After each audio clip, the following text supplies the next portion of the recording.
luego conoció a Laia luego y nos explicó su historia. Entonces ahí se nos despertó diciendo, esa historia la tienes que explicar. Entonces le pedimos que viniera. Entonces yo no os quiero explicar más porque quiero que lo haga él, ¿vale? Si queréis saber más sobre esta asociación, ADG Europe, ya hay unos papeles que luego podéis coger aquí.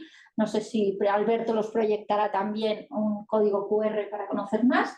Y sin más, pues dejo que Vicente, no sé cuánto tiempo tenías previsto, como una horita quizá, una cosa así de charla, ¿te va bien? Sí. Y luego podemos charlar desde casa, si queréis lanzar alguna pregunta, pues también lo podéis hacer.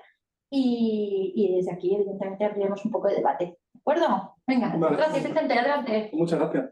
No sé si de aquí se me ve bien, sí, ¿no? A ver. ¿Ha dicho en el centro? Sí, ¿no? Creo que sí, perfecto, Vicente, gracias, adelante. Bueno, pues nada, me presento, soy Vicente Pineda.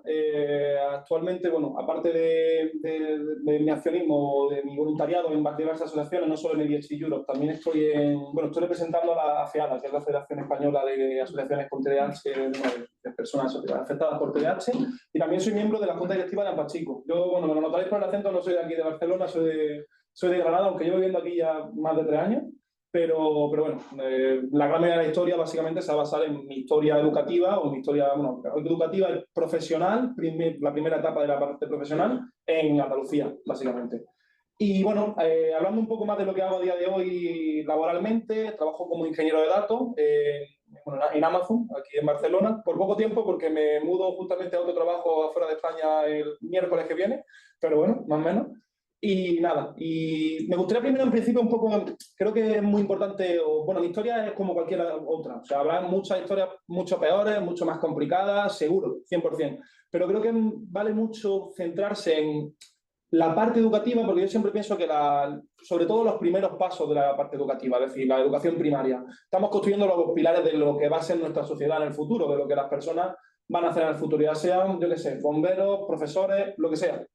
Y creo que en mi caso justamente esa parte falló. Y por circunstancias de la vida, por mucho apoyo, por la asociación Ampachico en Granada, por mi familia, por mi círculo y también yo creo que por mi propia ganas de superación he podido salir adelante. Pero muchas veces sin ese apoyo es muy complicado, es prácticamente imposible.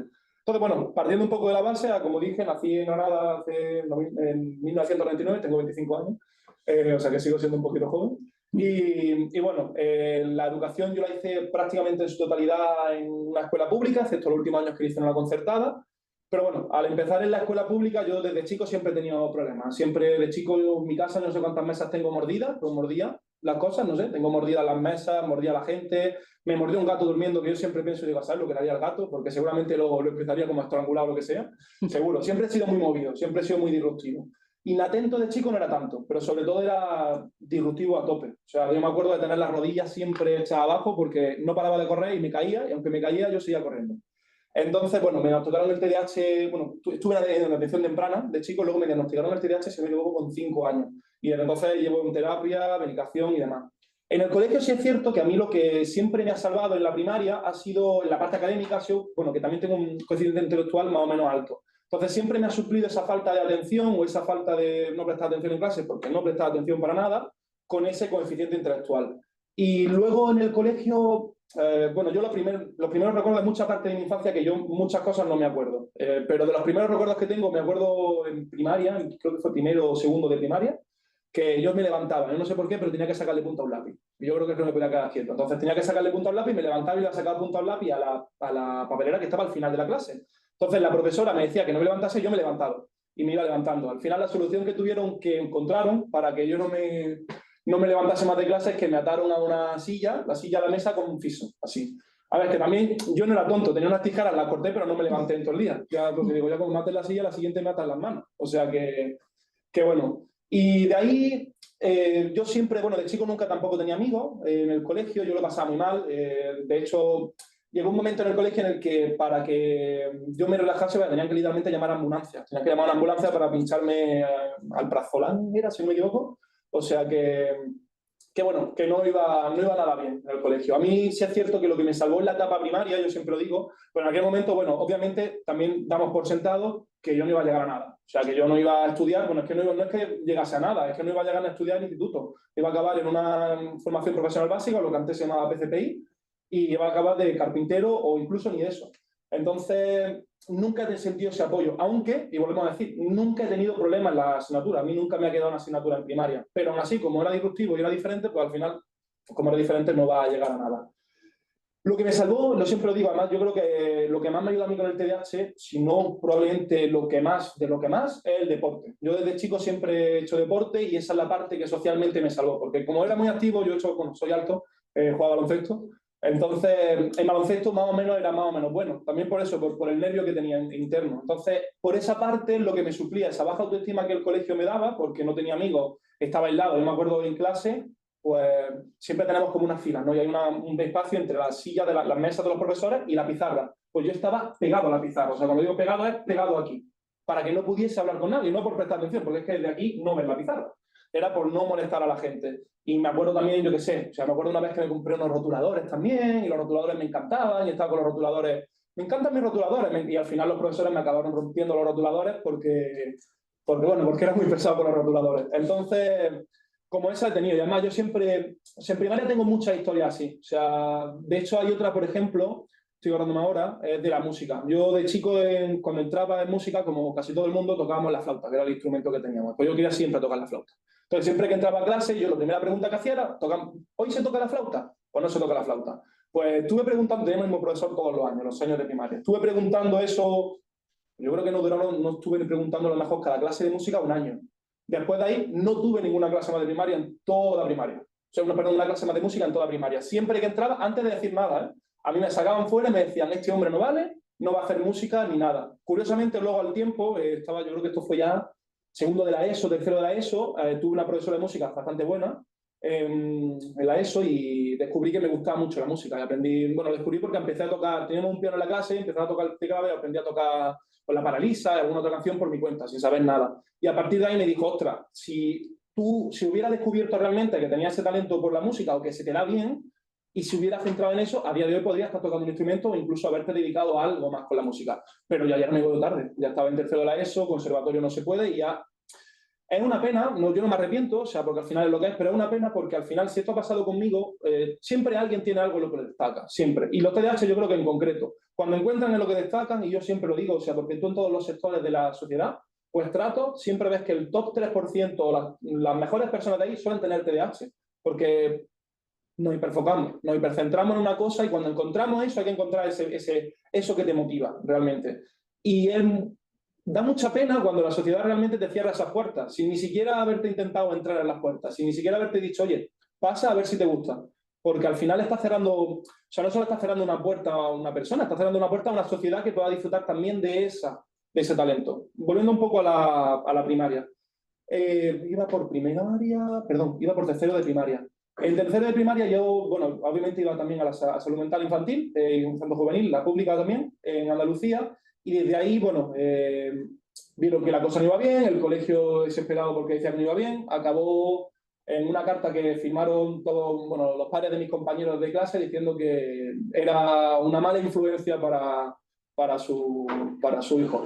También cabe decir que yo era muy nervioso, pero nunca, no era peleón. O sea, nunca he metido en una pelea, nunca, pero en mi vida. Pero bueno, era una mala influencia. Lo que acabó con eso es que a mí me acabaron escolarizando en la modalidad C. Básicamente me sacaban, yo me acuerdo que estaba en clase con una chica que no veía bien, no era ciega del todo, no veía bien, y con personas con autismo, básicamente.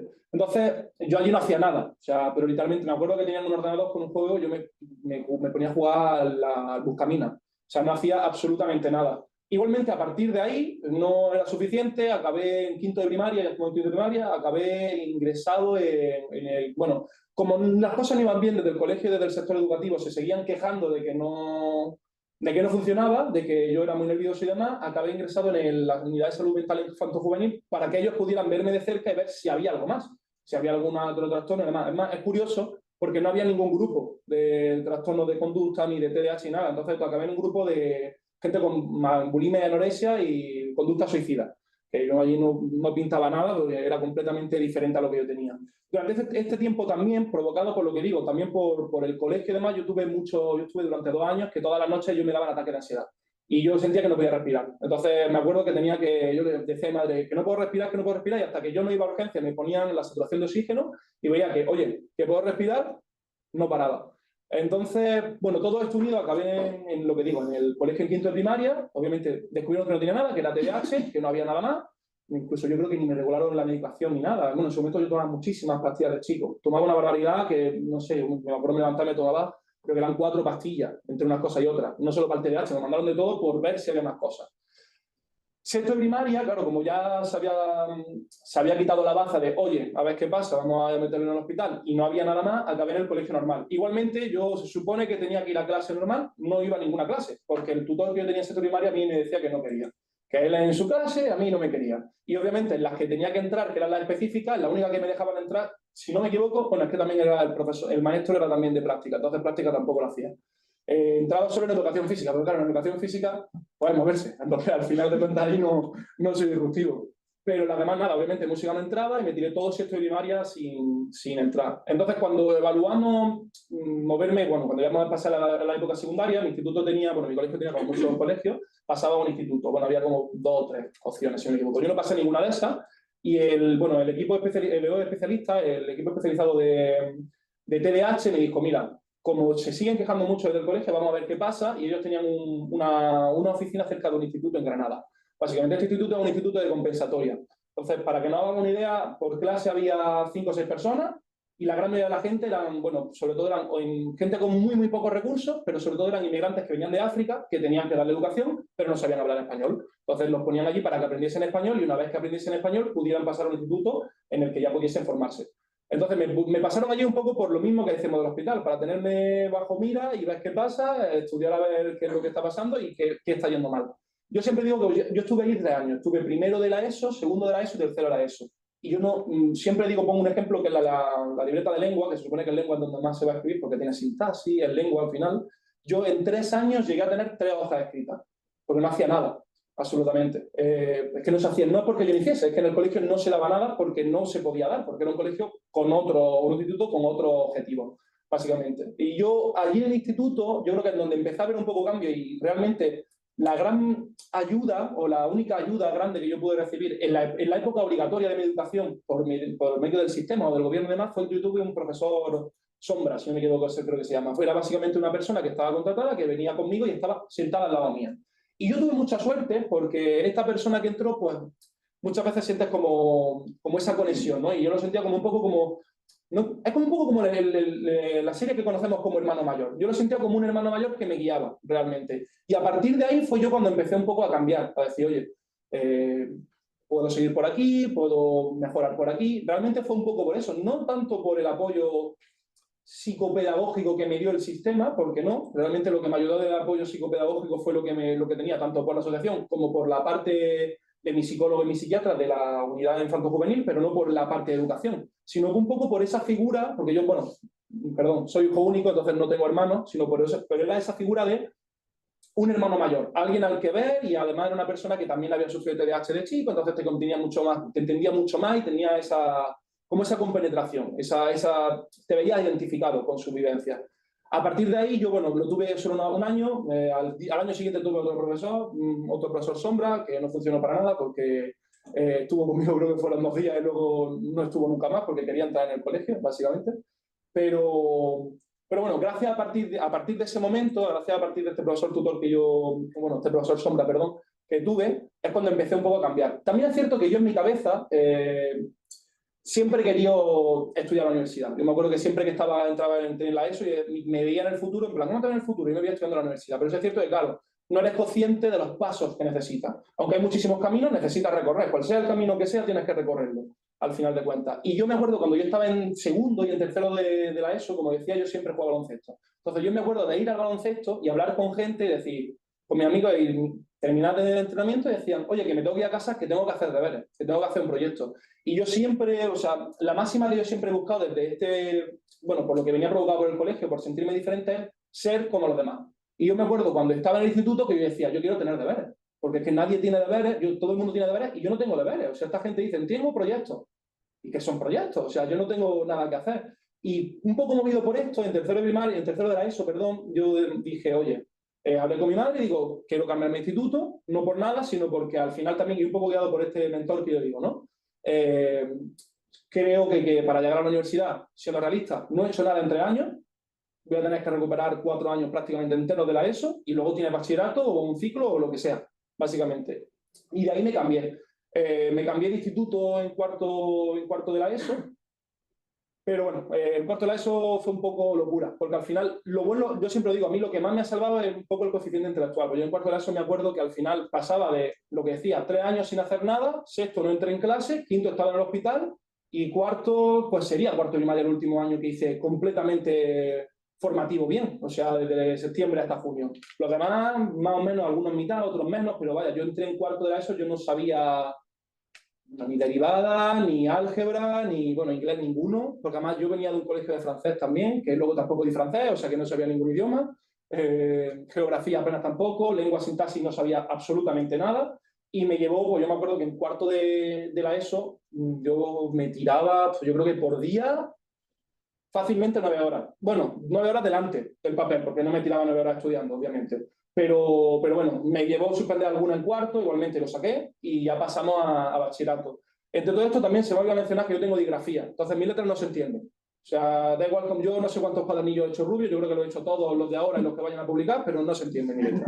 Nunca. Entonces, cuando yo entré en bachillerato igualmente seguía teniendo problemas. Luego cuando cambié el instituto este nuevo, yo tuve un caso de bullying en su momento, y como muchos otros casos desde el instituto, pues que no pasa nada, son chiquillos haciendo bromas. Pero bueno, por suerte no fue a mayores, o sea que bueno, pero pasando a bachillerato, en bachillerato yo tuve también bastantes problemas por el tema de la letra, porque yo me acuerdo que tenía varios profesores que yo siempre decía lo mismo. Decía, dame un ordenador. En plan, yo escribo el examen en un ordenador, me lo das sin internet, me das tú tu ordenador. O sea, si quieres, que no tengo nada. ¿Sabes? Yo te lo escribo en un ordenador y no hay problema. Pero no querían dejármelo. Yo me acuerdo que tuve una profesora, que además esta profesora pues me daba, creo que la geografía, economía, historia, y siempre sacaba 6. Yo me acuerdo perfectamente que era siempre un 6. Y yo diría, yo hubo un momento que yo cuando entré a segundo de bachillerato digo, no tiene sentido. O sea, que yo siempre saque un 6, estudie más o estudie menos, pero además que era un 6, 0, 0. Digo, no tiene sentido. En plan, no se guarda, o sea, no... Algo hay, algo tiene que variar, aunque sea una décima. Y yo me acuerdo que en segundo de bachillerato dije, vamos a probar una cosa. Voy a escribirle en un examen de historia. Voy a empezar a escribirle... Oh, perdón, entre medias yo tuve un profesor de historia. Con el profesor de historia yo sacaba 8 y 9, porque a mí me gustaba mucho la historia. Pero luego me lo cambiaron otra vez a este profesor y sacaba 6. Entonces, en un examen de historia dije, voy a hacer una cosa. Voy a escribirle 2 líneas o 3 líneas de lo que va el tema. Y luego voy a coger y voy a seguir escribiendo lo que he hecho hoy. Voy a decir, me he levantado, me he lavado los dientes, y lo hice tal cual. Escribí 3 páginas enteras o 3 hojas. Yo me acuerdo muchísimo de eso. Y cuando llegué a la revisión de examen me dice, hay que mejorar un poco, tal, tienes un 6. Y digo, vale, pues entonces no te estás leyendo mi examen, básicamente. Y bueno, como eso todo. Yo tuve también una profesora de lengua que bueno, me suspendía básicamente porque no sabía sintaxis, por todo lo que decía. Al final yo venía de eso y había muchas cosas que no me daba tiempo a coger. Y la sintaxis a mí me costaba muchísimo, porque no había visto nada de sintaxis. De hecho, bueno, ahora sé sintaxis, pero yo llegué a la selectividad y prácticamente no tenía idea de sintaxis. Me dejé la pregunta de sintaxis, básicamente. Y me quería suspender. Yo me acuerdo que cuando fui a selectividad, después de lo que me costó todo, al final conseguí llegar a la selectividad, no repetí por suerte ningún año. Y cuando llegué a selectividad, esta profesora no me quería dejar, bueno, presentarme a selectividad, mira, esta profesora y otra profesora también, porque tenía una evaluación suspensa. Básicamente tenía un 6, 5, 4, que es un 5 de media. Pero ella decía que no, porque como tenía una evaluación suspensa, no se podía demostrar. Lo bueno que ocurre aquí, y por eso digo siempre me he referido a la educación, bueno, si quitamos bachillerato, a la educación obligatoria. Porque a mí siempre me ha hecho mucha gracia, yo siempre, y yo creo que todo el mundo cuando estamos en el colegio te dice, en la universidad sois números, en la universidad nadie os va a hacer caso.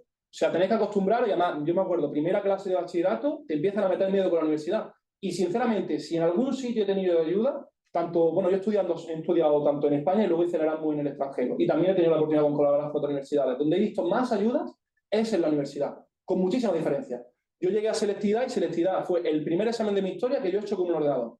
Pero además que no pusieron problemas. Yo llegué y dijeron, también gracias a un programa que había en la Universidad de Granada, que era el programa de tránsito, y gracias al cual yo creo prácticamente ya hay muchas universidades y cada vez más son las que se están adheriendo a esta inclusión o a estas adaptaciones a nivel de España, no me pusieron ningún problema. O sea, yo lo hice en una parte que se hacía, básicamente, no por nada, sino por tener más o menos a la gente controlada. Además, es como en selectividad. Va mucha gente aleatoria, de muchos centros y demás como le correspondan, pero van a ese aula. Y yo tuve allí muchísimo más tiempo, bueno, tuve muchísimo más tiempo, no tuve media hora, creo que era por examen, tenía el ordenador para hacerlo, excepto matemática, obviamente, y que, bueno, ya se hace, si no me equivoco, ya en matemáticas se puede hacer ya también con el ordenador, yo en su momento no. pero bueno, creo que no tuve ningún más apoyo. Pero había muchísimo apoyo. Había gente, por ejemplo, en esta aula era para gente con necesidad, básicamente. Porque había gente que no oía bien, había gente que no veía bien, había gente con dislexia, discalculia, muchísimas más cosas. Y tenían su apoyo necesario. O sea, había gente que iba con su intérprete, otras personas pues necesitaban más tiempo, otras personas pues tenían los exámenes impresos en A3 y luego tenían pues, una lupa o algo así si no veían bien, por ejemplo.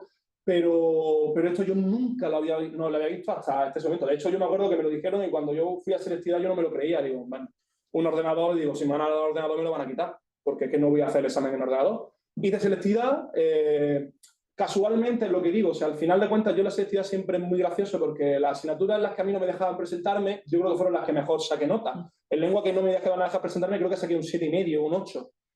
Y todo esto teniendo en cuenta que yo no hice sintaxis, o sea, era un 7,5, 8 sobre un 9. Y luego en la otra creo que era geografía igual, saqué un 7 o una cosa así. Al final, bueno, yo estudié ADE en la carrera, estudié Administración y Dirección de Empresas, que estaba alta la nota, la verdad, en aquel año, porque se quedó, no sé si fue en un 12 y algo, conseguí entrar dentro de esa promoción. Y dentro de la universidad, sinceramente, es que fue otro mundo, o sea, completamente otro mundo, porque, bueno, empecé también a colaborar como voluntario con la universidad en el Secretariado para Inclusión de la UGR, y también ayudando un poco en este programa Tránsito. Y ahí yo no tuve ningún problema. Me encontré con un mundo mucho más inclusivo, no solo para TDAH, para cualquier cosa. Desde el primer punto de que tenía un profesor tutor, que es la figura, por eso me equivoco antes, una figura de un profesor tutor, que es un profesor con el que tú puedes, como si fuese un mentor, digamos, que está al mismo nivel, a un nivel horizontal, con los otros profesores. Entonces, si tiene que haber una comunicación a alguno de tus profesores, en vez de hacerla tú, a nivel vertical, la hace a nivel horizontal, que es mucho más factible y es mucho más efectiva. Tenía becarios colaboradores, yo no tuve becarios colaboradores, pero es verdad que mucha gente con TDAH tenía becarios colaboradores y les servían. Que básicamente es una persona, un amigo, típico amigo que tiene en la universidad, que oye, me pasan los apuntes, pues te pasan los apuntes y encima le pagan por ello. Básicamente le dan una beca de alimentación o, bueno, del comedor, o una beca, no me acuerdo cuánto era, pero 300, 400 euros, lo que sea, al final de cuentas. Eso no existía en el colegio. Y es una cosa que, bueno, aun quitando el tema del dinero, o sea, se puede hacer por fomentar, yo qué sé, la empatía, el compañerismo, la inclusión misma se podría hacer. Los ordenadores, tener más tiempo en el examen. Yo siempre digo que yo siempre he tenido más tiempo en los exámenes y creo que utilizo el más tiempo, el tener esos 30 minutos una vez en mi vida. Lo que esos 30 minutos te aportan es que no son los 30 minutos de poder escribir más, es la tranquilidad de decir, oye, no te preocupes, si necesitas más tiempo, tienes el tiempo. Y al final es que yo casi siempre, los exámenes que he tenido con 30 minutos los he terminado mucho antes que los que no he tenido los 30 minutos, porque vas con esa tranquilidad de decir, si necesito más tiempo, lo puedo tener y puedo responder y organizarme las respuestas completamente. Y bueno, luego ya en la universidad pasando un poco más rápido, me fue bastante bien, empecé a hacer representación estudiantil, descubrí la música, seguí con el baloncesto y bueno, la verdad es que ahí ya fue un poco cuando me empecé a sentir, bueno, y de hecho yo creo que cuando pasé al instituto, hablando de toda esta complicación que tuve, de que al final tenía que recuperar 5 años de educación, yo me acuerdo, creo que el primer día de instituto, que yo terminé el instituto en cuarto de la ESO, salí de allí, me acuerdo que me fui al coche con mi madre y le dije, ostras, ahora soy igual. Y decía que era igual que los demás y me sentía súper contento con ello porque tenía 40.000 deberes que hacer y tenía 40.000 cosas que aprender porque no me había enterado de nada de lo que habían dicho ahí porque no lo veo en mi vida, básicamente. Pero ahí fue cuando yo empecé a decir, ostras, me siento mucho mejor, me siento como parte de la sociedad, realmente. Y realmente a partir de la universidad ya fue un poco todo mucho mejor, la verdad. O sea, bueno, luego me fui de Erasmus también, me fui un mal año porque me fui en el año del COVID, pero bueno, me fui de Erasmus. Así que no me fue mal, me fui a Edimburgo, empecé a estudiar idiomas también, que como decía no había estudiado nada de idiomas, bueno, a día de hoy, bueno, yo trabajo en inglés, básicamente. Entonces, pues a partir de ahí ya fue un poco cuando empecé a lanzar el vuelo. Igualmente, es lo que yo digo, yo a día de hoy, como he dicho al principio, trabajo de ingeniero de datos, yo no trabajo de nada relacionado con ADE, realmente. Se acerca más a una ingeniería informática o telecomunicaciones, más informática que otra cosa, que a un licenciado o un graduado en dirección de empresas.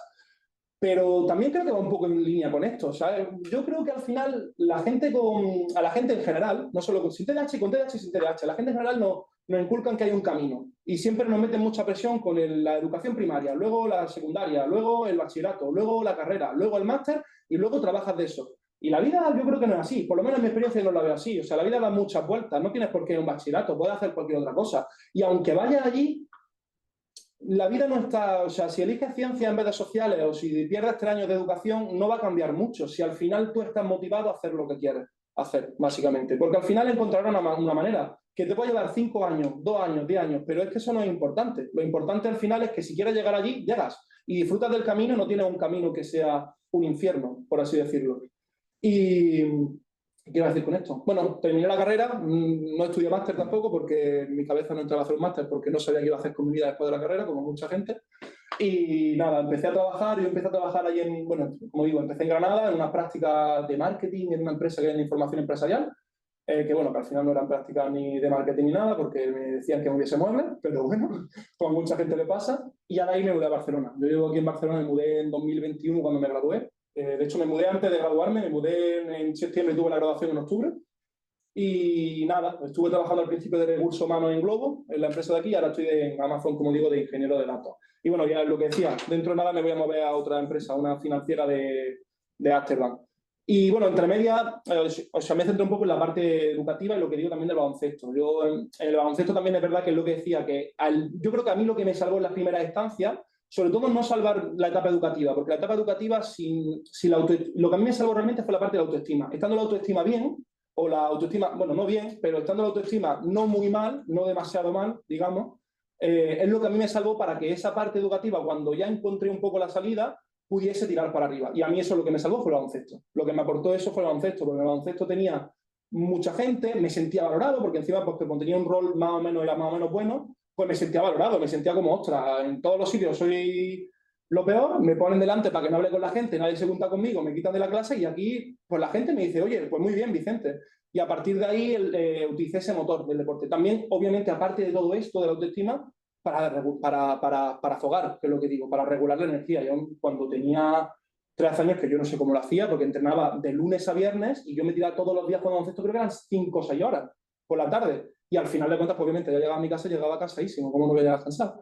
Pero bueno, a mí es lo que me salvó en parte hasta esa parte en la que la educación pasó de estado, el baloncesto estaba aquí, la educación estaba aquí, cuando la educación pasó aquí, la media se queda aquí, más o menos. Entonces, a partir de aquí es cuando ya puedes crecer. Y ahora el baloncesto, vaya, yo ahora mismo no juego baloncesto, porque me está quitando mucho tiempo, básicamente. Y nada, también, o sea, hablando también de mi vida un poco, que es lo que mencionaba en la universidad, yo siempre he querido o intentado aportar mi granito de arena en la medida que pueda, no solo para el TDAH, para la discapacidad en general, para cualquier dificultad o NEAE que pueda haber, básicamente. Entonces, desde 2016, que incluso antes de la universidad, tuve tenido la oportunidad de participar en varios programas internacionales. Empecé con un programa que era un programa para fomentar las personas con discapacidad o NEAE para que se fomentara el acceso a la universidad y también el acceso a programas internacionales, dígase Erasmus o directamente empezar a estudiar fuera en el extranjero. Y bueno, a partir de ahí también he sido, bueno, la UGR también intenté cambiar bastantes cosas desde dentro, la UGR, la Universidad de Granada, perdón. En la Universidad de Granada estuve no solo de delegado de clase, sino también ¿cómo se llama esto? De delegado de centro, de facultad, y luego estuve también en el claustro universitario y demás, intentando pues, adoptar un poco las medidas que podamos hacer o lo que podamos aportar, sobre todo también a lo que digo, a esta etapa educativa, y por eso mi foco era tan grande en este programa que he mencionado antes, que era tránsito, porque al final creo que es muy importante y ya he conocido a mucha gente con TDAH o con cualquier otra dificultad también, que tú hablabas con ellos en bachillerato y estaban en segundo bachillerato o en primero o en cuarto de la ESO, los que más eran segundo bachillerato, porque este programa de tránsito se centraba en esa última etapa, que decían que, oye, que yo no llego, que además, ¿para qué voy a estudiar? ¿Para qué voy a seguir? Si luego en el futuro me espera más oscuridad. Si luego en el futuro, pues la universidad pues no sirve para nada. Si tengo todos los profesores que me están diciendo que no va a llegar a nada, que no va a poder hacer nada con tu vida. Entonces, ¿para qué me merece la pena hacerlo? Y creo que programas como estos, bueno, tendría que solucionarse primero la educación, pero programas como estos creo que ayudan mucho para que la gente se vea motivada, para que la gente diga, oye, que hay un túnel, que es oscuro, pero que al final del túnel hay luz, que el túnel se acaba, básicamente. Y ya está. Yo creo que eso, no sé si tenía alguna preguntilla. Es que más o menos... Mucha historia. Muchas, sí. Seguramente me haya dejado cosas, ¿eh? Seguro. Yo tengo una pregunta. Sí. Bueno, has comentado que para ti, o sea, una cosa que ha sido muy importante ha sido la autoestima para poder encontrar tu camino en el momento en que tú te redirigiste. ¿Cómo una persona con esa historia puede tener una autoestima no tocada? No, eso es lo que decía. O sea, yo tenía la autoestima muy baja, pero cuando me refería con no demasiada baja es que imaginamos que el nivel de autoestima está aquí. Entonces yo la autoestima, yo me acuerdo que cuando yo llegaba un día en mi vida en aquel momento, todo era malo. Porque me iba al colegio, la liaba, me sacaban de clase, no me juntaba con nadie en el recreo, castigado o solo. Luego salía de ahí y obviamente, pues claro, después a lo mejor pues, me iba mal después. Y lo único que había bueno, o la única luz que había en todo el día era el baloncesto. Entonces mi autoestima en mi día, yo me acuerdo, yo creo que en el TDAH esto es muy importante también, porque muchas veces se nos olvida que las personas con TDAH, y yo lo vi en mi vida, yo hacía cosas y se me olvidaba hacer los deberes y me cabreaba conmigo mismo, porque decía, tío, ¿cómo se me olvidó hacer los deberes? Y encima no solo es un doble castigo, porque no solo me castigo a mí mismo por decir, se me ha olvidado hacer los deberes, sino que encima, claro, luego me cae la bronca. Entonces, al final, esto se reflejaba en todo el día. La única parte, y es lo que hacía un poco de balanza, si hablamos que esta es la autoestima normal, yo la tendría por aquí, pero no estaba debajo del suelo. Era el baloncesto, que es lo único que a mí me salvaba. Yo empecé a tener autoestima buena, pues lo que decía, cuando empecé a lo mejor en la universidad más o menos, o en primero de bachillerato. Por eso digo que no es que no tuviese la autoestima tocada, he tenido la autoestima tocada muchísimo. Lo que pasa es que, por suerte, no la he tenido demasiado tocada como para decir, se ha acabado. O sea, aquí nos quedamos. Yo tengo otra pregunta. Ahora Sí. tienes 25 años, Sí. eres adulto, que estás trabajando, que tienes una vida independiente. ¿Cómo es convivir con el TDAH? Porque mi Sí. hija tiene 11 años, lleva mucho tiempo con esto y es una luchadora y una campeona, pero a mí me cuesta visualizar cómo va a ser su vida de adulto, ¿no? ¿Cómo es? Pues yo creo que es muy diferente. Yo creo que, sinceramente, a día de hoy, yo cuando miro a mi yo pasado, el problema principal era la hiperactividad y la impulsividad. Y a día de hoy yo creo que si hay algún problema principal es la inatención y yo creo que las emociones. Las emociones son muy, muy, muy importantes. Y atención, organización, yo creo que es lo más importante, sobre todo en el momento del trabajo, porque al final el trabajo pues depende, tienes que hacer tareas, tienes que entregar tareas, tienes que, si eres solo, pues tienes que organizarte, porque si no te organizas, pues tienes que hacer cosas, o sea, tienes que comer, beber. A mí me pasa mucho eso, o sea, a mí lo que más me cuesta a día de hoy es la organización, diría yo. Bueno, la organización en el sentido de cosas tan mundanas como beber agua. O sea, yo me levanto, me pongo a trabajar y como me gusta lo que estoy haciendo, me pongo en mi centro y después de 7, 8 horas digo, ostras, me duele la cabeza, no he bebido agua, por ejemplo. O se me pasa a comer, yo creo que es lo que más me cuesta.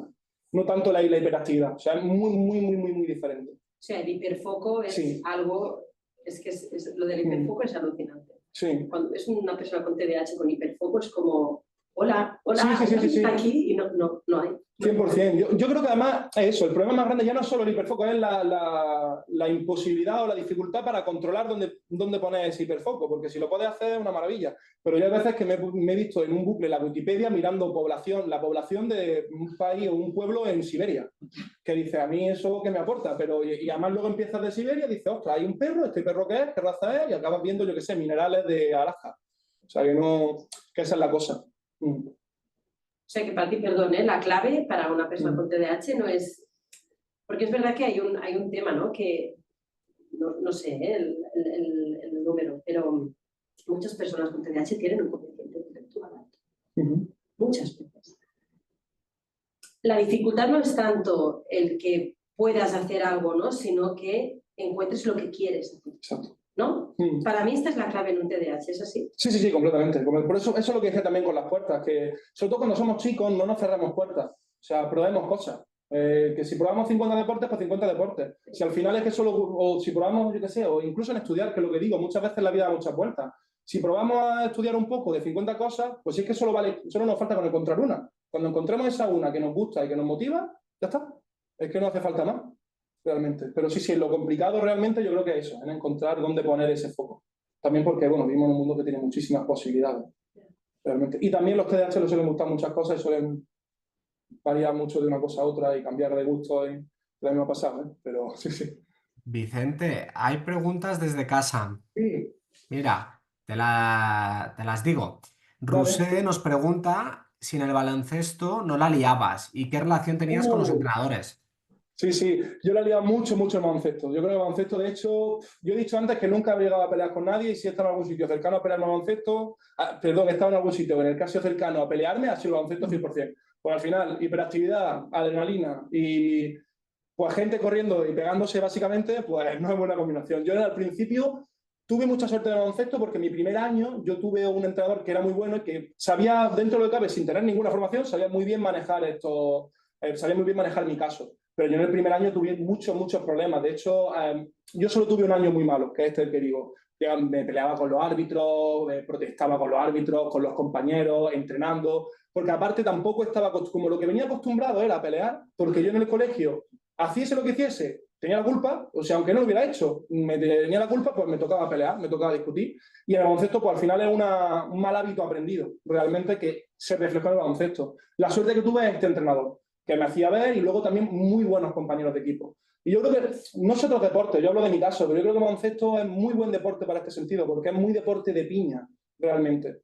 Así que sí, yo el baloncesto la lié al principio, pero luego ya me supe reencauzar. Vaya, de hecho, es lo que digo, el primer año, segundo año, protestaba con el árbitro además, yo creo que no protestaba un árbitro, yo qué sé, de que tenía 9 años, por ejemplo. Hay No sé si... más, sí, hay más preguntas. Mira, Toñi Ortiz te pregunta el tema de las parejas, ¿cómo lo llevas? Uy, importante tema. Pues el tema de las parejas es complicado. Es complicado y porque al final, bueno, toda relación de pareja es complicada porque cada persona es como es, empezando por ahí. Y son dos personas o más, o las que sean, porque hay muchas parejas a día de hoy, pero bueno, que cuanto más, incluso más complicado. Entonces ya con TDAH hay que añadir otra, como una tercera persona, que es lo que digo. Es muy complicado, es muy complejo. Es que es complicado este tema, pero es que es muy complejo. A ver, yo siempre digo que al final la comunicación es clave en toda relación de pareja, sobre todo en TDAH más, porque hay muchas cosas, yo que sé, llegar tarde, por ejemplo. Yo he tenido relaciones de pareja en las que a mí, por ejemplo, como me cuesta tanto organizarme, me pongo un esquema ¿cómo se dice? Un calendario, y cuando me dicen, oye, que hemos quedado a las 7, pues llega una persona a las 7:15 y yo me empiezo a agobiar. Digo, ¿qué ha pasado? ¿Ha pasado algo? ¿Esta persona le ha pasado algo? No sé por qué llega tarde. Pero luego a la vez también solo llegas tarde porque me organizo muy mal el tiempo. Entonces, creo que es comunicación de decir, oye, ¿qué necesito y qué no? Porque al final también cada TDAH es un mundo y cada TDAH necesita algo completamente, puede ser incluso diferente. Y luego también mucha empatía y mucho trabajo, tanto por la parte de la persona con TDAH, pero también sobre todo por la otra parte. Porque al final la otra parte es la que más también tiene que entender en este caso. Pero muy complejo, ¿eh? Es muy genérico lo que he dicho, pero es muy complejo. No sé si queréis intercalar también preguntas ahí en la sala, porque aquí hay unas cuantas, si no voy diciendo.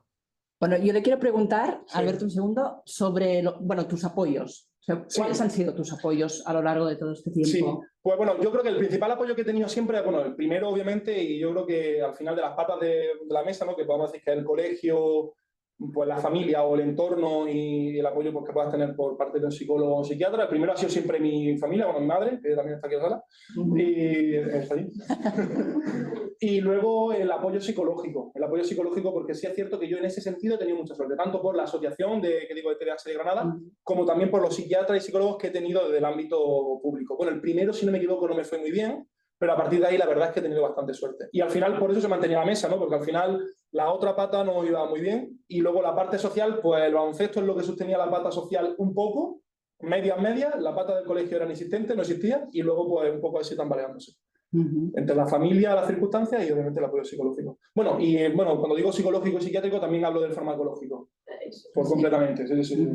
Claro. Vale. Vicente, perdona, una cosa. Ahora no se lo voy a preguntar a tu madre, te lo pregunto a ti. Sí. O sea, ¿qué crees que ella pensaba entonces cuando a ti te tenían que llevar a una ambulancia, ingresos, te sacaban del aula, no sabían dónde meterte, a qué tipo de colegio llevarte? ¿Ella qué crees que pensaba? Que igual algún padre aquí en algún momento desesperado puede pensar también.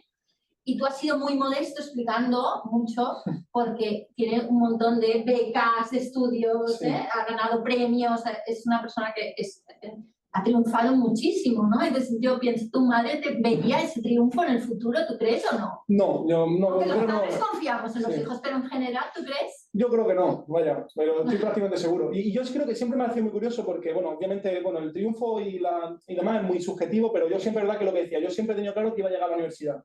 Y yo creo que mi madre completamente al revés. O sea, yo sabía que a la universidad llegaba, que iba a estudiar de alguna manera llegaría, como sea, pero iba a llegar. Y yo creo que el caso de mi madre no, pero al final también es lo que digo, desde el colegio, desde que era chico, al principio iba a ser carpintero, luego no iba a pasar al instituto, y encima del instituto que estaba, pues es que metí de 4 años o 5, si cuentan los dos de primaria, en los que pues, no hice nada, básicamente, no aprendí nada. Entonces, pues yo creo que ella al final por eso, no pensaba que podía llegar a nada, pero porque al final todo indicaba eso. Sí. Pero también es verdad que yo creo que empezó a cambiar la opinión más o menos cuando entré a la universidad, yo creo. ¿No? Más o menos. Había más preguntas. Sí, hay más preguntas. Sí, mira, sigo. Martí Sala te pregunta si has practicado deportes individuales y si crees que el baloncesto no tiene muchos estímulos que no puedes controlar. Pues a ver, deportes individuales como tal, bueno, a ver, juego al pádel y demás, pero practicarlo como lo que se dice deporte, entrenar y demás, no. Bueno, creo que de chico hice natación, pero era muy chico. Pero también es cierto que no nos centremos solo en el baloncesto, o sea, no quiero decir que el baloncesto sea la clave, o sea, porque a lo mejor te gusta el tenis o te gusta, yo qué sé, el judo. La cosa es que encuentres algo que te motive y que te guste, realmente, en lo que te sientas involucrado, o sea, puede ser fútbol, puede ser, yo qué sé, cualquier badminton, lo que sea, realmente. Bueno, muchas veces que le pasa eso. Yo conozco a gente con TDAH que ha hecho baloncesto y que no le ha funcionado, y que al final lo ha dejado y acaba jugando al tenis. O yo qué sé, o sea, tenemos a Michael Phelps como ejemplo de persona con TDAH y es probablemente el mejor deportista olímpico de la historia. Sí, bueno, sí, no, probablemente. Entonces, al final es algo que te motive y en el que encuentres que te sientas a gusto. Y también te sirva como, yo creo que sobre todo principalmente, además, ese efecto regulador del deporte. Y de coger un hábito, sí, no. No, que yo quería añadir aquí, ¿no? El hecho de que a veces el hecho del deporte, que siempre se dice que es muy necesario, ¿no?, para los niños y niñas con TDAH, incluso en nuestro caso nos comentaron del hecho de que fuera un deporte grupal, pues para trabajar la frustración, Sí. las habilidades sociales, pero lo que nos encontramos es que la sociedad, y no en este caso, pues entrenadores, padres, madres, no están... no tienen la sensibilidad y la empatía, no están preparados, no tienen la formación, y con lo cual al final me da la sensación como que creamos un efecto inverso, ¿no?, del niño evidentemente frustrado porque no lo convocan o no juega. Exacto. O no, y al final es como una batalla constante, con lo cual a veces piensas que es mejor un deporte individual o realmente hacerle pasar mal cada día. Con todo ello, ¿no?, que nos vamos encontrando. Sí, sí, completamente. Por eso, de hecho, es lo que decía. Al final, el rol importante, igual que en el instituto o en el colegio, el rol importante aquí es el profesor, porque es el que media entre padre y alumno. En un equipo, el rol importante es el entrenador. Yo tuve mucha suerte porque al final, yo estoy seguro de que en su momento muchos padres se quejaban, pero al final, el que al final decide lo que pasa en el equipo, si esta persona juega o no juega, involucrarlo o no, es el entrenador. Y es desde el rol en el que parte todo esto, realmente. Pero muchas veces puede pasar, es cierto. Igual, a mí me pasó en el baloncesto, me pasó en la parte educativa, y al final, pues ya tú, firmaron una carta diciendo que no querían porque era una mala influencia. Yo lo que quería añadir en el tema del deporte, que no sé si a otras familias con TDAH pasa, mi hija, por ejemplo, ¿qué es lo que le pasa? Que ella, como sabe que hay unas líneas rojas en clase que no puede pasar, eso, ¿no? Para que no te acaben firmando una carta conforme nadie quiere ir con tu hija, ¿no? Sí. O sea, esto aquí la tenemos un poco militarizada, pobre. Su contención es tan bestia que a las 5 de la tarde no es capaz de hacer ninguna extraescolar. No puede. Claro. No puede con su alma. Y hemos intentado, me falta el curling por probar. Nosotros lo hemos probado todo. Igual será todo. Quizá el curling me falta por probar, lo podemos intentar. En cambio, por ejemplo, el teatro, Sí. a ella le ha generado este hiperfoco. Sí. Bueno, pero el deporte no nos ha funcionado. Sí, sí, al final, o sea, ves que deporte es bueno, pero que al final es lo que dice también, o sea, cualquier actividad en la que tú te sientas bien, porque al final el deporte te da esa parte, pues, física, ¿no?, y de fogar, pero al final también muchas veces lo que decíamos, el problema viene de la autoestima o viene de no sentirse incluido. Entonces, si encuentras que el teatro te sientes bien, te sientes incluido, tienes un grupo de amigos, pues es que es mejor que nada, realmente.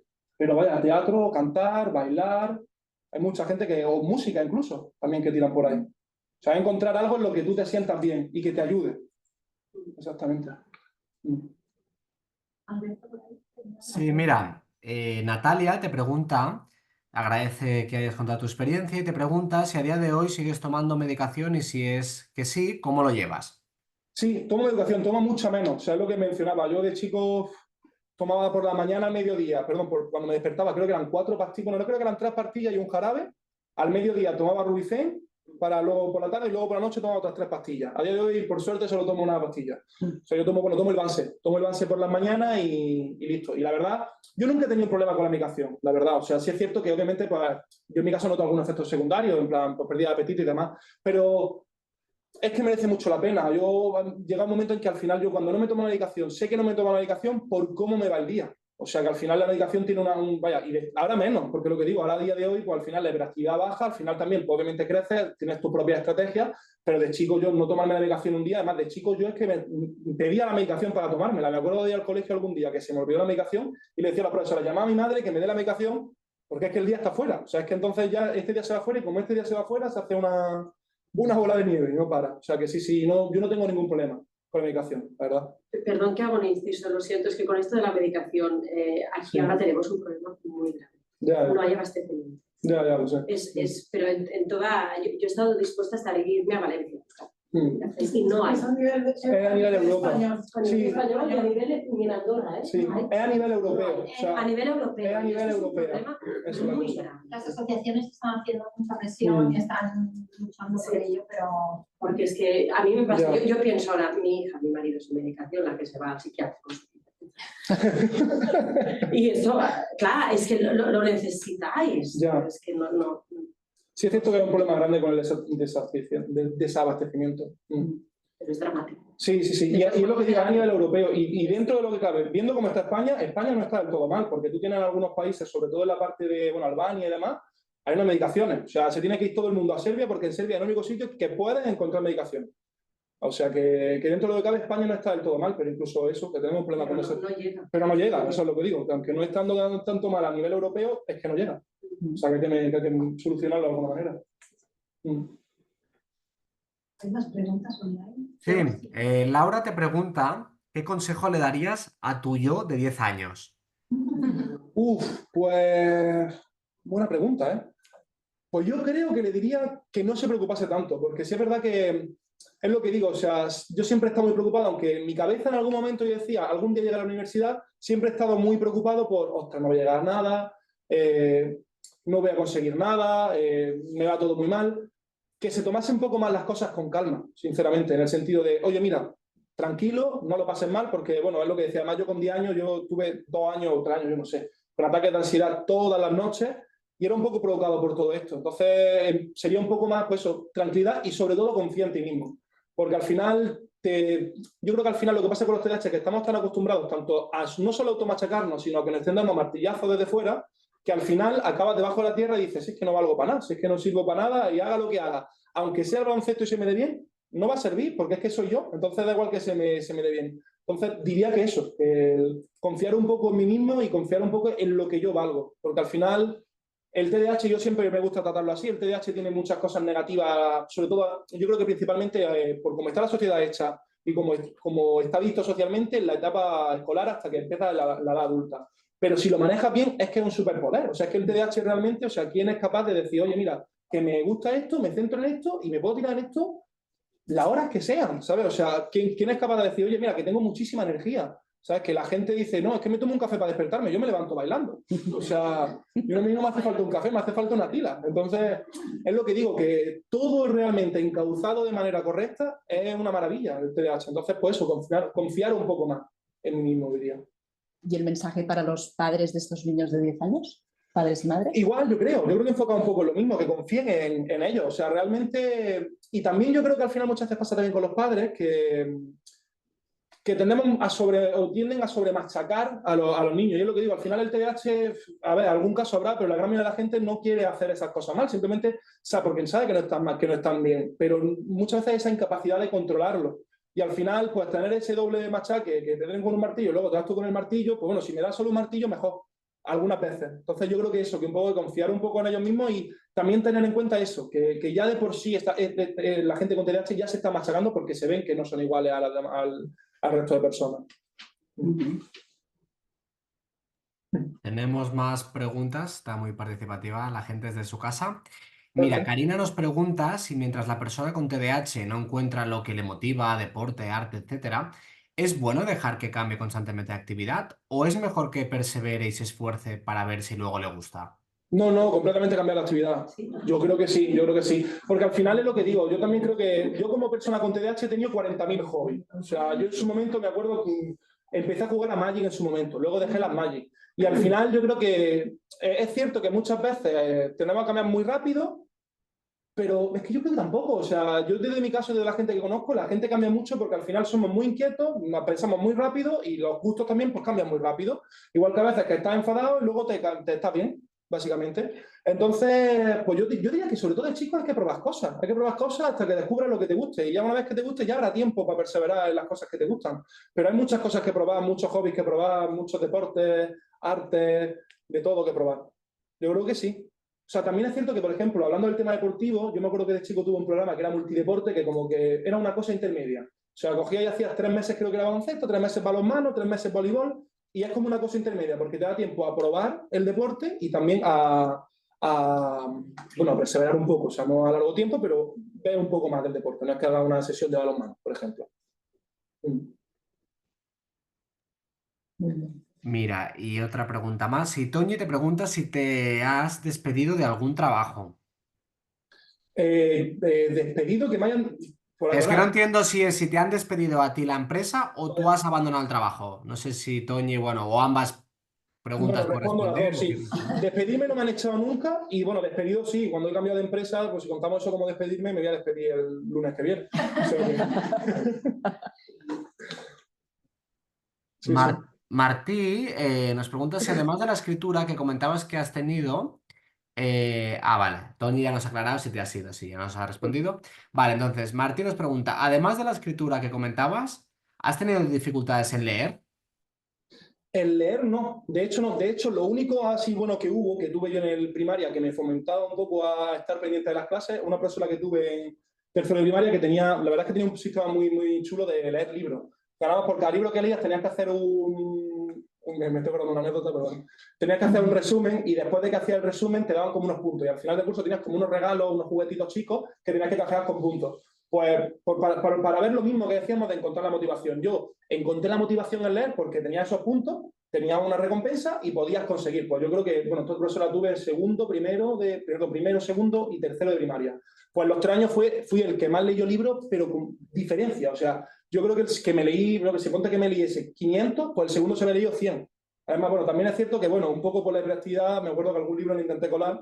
Me acuerdo que había uno que era El lápiz de Rosalía, hice la sinopsis del lápiz de Rosalía, la goma de Rosalía, el estuche de Rosalía, y claro, obviamente me pilló la profesora, pero a mí la lectura sí me ayudó bastante, sobre todo también por esparcirme. Yo me acuerdo de que cuando tenía en la mente que iba con muchas cosas, que me sentía muy mal, leías, bueno, ciencia ficción es lo que más leía, sigo leyendo ciencia ficción, y me abstraía, veía otro mundo, veía otra gente, y sobre todo, bueno, típico recomendación también de TDAH, Percy Jackson a mí me gustó mucho, porque al final en Percy Jackson también se trata... tiene, si no me equivoco, Percy Jackson tiene TDAH y si no me equivoco creo que es dislexia. Entonces me sentía como muy identificado, además, pues bueno, Grecia, mitología, me sentía como un superhéroe, pero sí, sí. Y el tema, por ejemplo, o sea, un TDAH, ¿no? Cuando Sí. estás así en hiperfoco, que luego viene la fatiga del hiperfoco, porque claro, Sí. estás exhausto. Tu cerebro necesita desconectar de alguna forma. El scroll del TikTok es la mejor dopamina que hay. Ya. ¿Cómo se gestiona? Pantallas, Sí. dopamina, TDAH. Yo no tengo TikTok, pero te entiendo. O sea, que no tengo TikTok por lo mismo, porque sé que como tenga TikTok me tiro ahí 6 horas. Muy complicado. Yo sinceramente, cada vez me gustan menos los teléfonos, sobre todo para el TDAH. De hecho, además que justamente en mi vida personal estoy pensando en comprarme un Nokia. No es broma. Porque muchas veces eso, o sea, te ves en las redes sociales que entras y a veces que entras a buscar, oye, voy a buscar un post de National Geographic y acabas viendo pues, el perfil de tu amiga Claudia que se ha ido de vacaciones a Ibiza. Y dice, ¿y cómo he acabado aquí? Y yo creo que esto le pasa a todo el mundo, pero a la gente con TDAH es incluso más. Es muy complejo y es muy complicado de manejar. A lo mejor cuando son menores de edad, por ejemplo, ¿no? A lo mejor pues, no tanto, aparte del control parental, sino un poco como educación también, para crear hábitos. Porque al final el control parental, yo me acuerdo que tenía el ordenador, la Junta de Andalucía daba un ordenador cuando era chico, tenían un control parental, pero... le saqué la contraseña a los 3 días, básicamente. Entonces ya el control parental, pues nada, además le sacaba la contraseña a todo el mundo. Entonces al final el control parental también yo creo que es bueno, pero además es que la gente con TDAH es que somos muy pillos, es que es la cosa. Somos muy pillos y lo pillamos rápido. Entonces yo creo que sobre todo por crear hábitos. Y luego a día de hoy en mi vida diaria adulta hay muchas maneras ya. Y cada vez yo creo que habrá más. O sea, hay por ejemplo, en Android tiene el bienestar digital, por ejemplo, que básicamente te controla. Tú pones, por ejemplo, un tiempo, quiero estar en Instagram 5 horas al día y después de eso te lo quitas, que igualmente puedes borrarlo, puedes quitar oye, que desactivo esto y entro en Instagram, pero es como muchas veces esa acción. O, por ejemplo, a veces que yo también tengo una aplicación que cuando entra en Instagram te dice, oye, ¿has pasado en Instagram tanto tiempo? Y dices, ostras, me voy a salir de Instagram, ¿sabes? Y ya como que te llama esa atención. Muchas veces no caes porque entra en ese bucle. Entonces, pues es como una notificación de, oye, no entra en Instagram. Vale, perfecto, me salgo. ¿Sabes? Y al final te acuerdas, pero es muy complejo. ¿Tenías tú todo esto de pequeño? Bueno, no, yo no. Yo de chico no tuve nunca ni móvil, ni... Bueno, tuve una videoconsola, tuve una Nintendo DS, pero me la cargué. O sea que no... La tiré desde un primer piso porque iba a asustar a un amigo y no me acordaba que tenía la Nintendo, propio en TDH, pero sí, sí. Nunca tuve... De hecho, yo creo que el primer móvil que tuve, lo tuve con 17 años o algo así. Muy tarde. Pero bueno, es que a día de hoy ya todo el mundo tiene móviles. Cambiado esto, sí. Esa es la cosa. Sí. Una pregunta, ¿tienes algún truco para organizarte en el ámbito doméstico, Sí. laboral? Sí. Yo el problema que tengo es que lo urgente me encanta. Cuando tengo una cosa que hacer que tengo una semana, digo... Hasta el último día. Hasta el último día. Exactamente, sí, sí. Y eso me de pasa. todo, casa, laboral, Sí, sí.